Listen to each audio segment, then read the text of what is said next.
At hello mga ka-325 natin dyan. It's me again, 35 years Black Loretto Official. It's July 5 na, 2024. Maulan na umaga sa inyo mga ka-325. Biyernes na. Yeah. Ganun pa rin kahit umuulan yan mga ka-325. Ulan lang yan. Empleyado tayo. Walang makakapigil sa atin mga ka-325. Papasok pa rin tayo.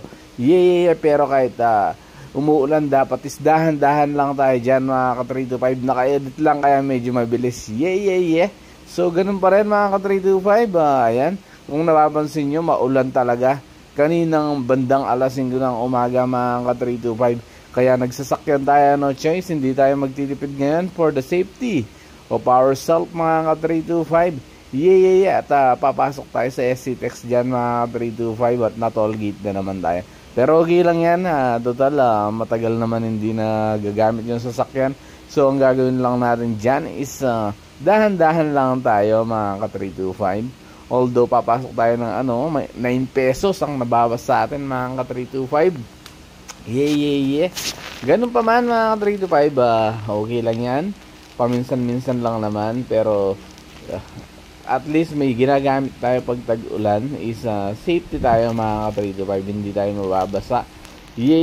So kailangan lang natin talaga is kapote mga ka-325 para pagdating ng panahon is kahit umuulan magkakapote na lang tayo. Yun lang mga ka-325. Ganun pa rin, araw-araw magsipag lang tayo sa trabaho mga ka-325.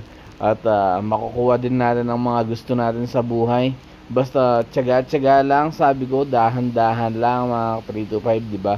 Huwag kang tatamarin, kumilos-kilos ka mga ka-325 kasi ganyan talaga ang buhay. Paulit-ulit lang 'yan, di ba? O bukas Sabado na naman, tapos Linggo, o mag-uumpisa na naman tayo ng weeks mga ka-325, di ba? Huwag ka lang magsasawa, basta ang gawin mo lang isa, mag-focus sa goal mo kahit araw-araw nagtatrabaho ka.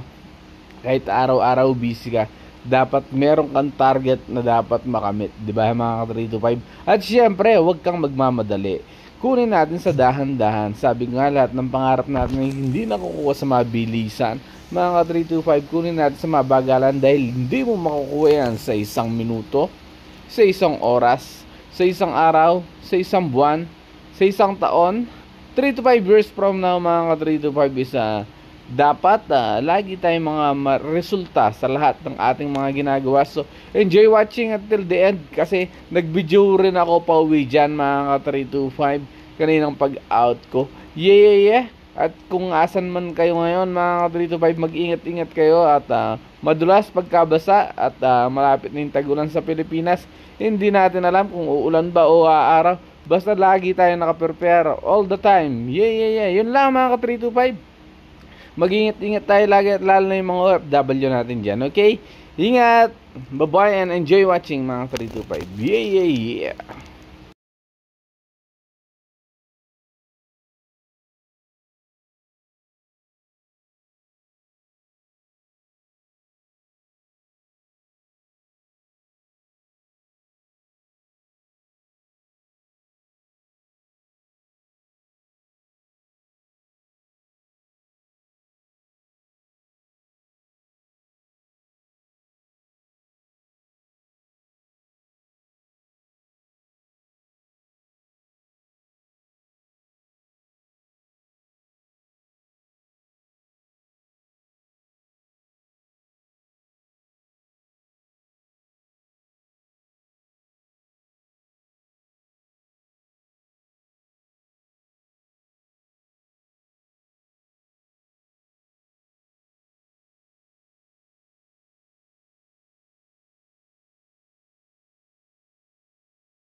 Uy.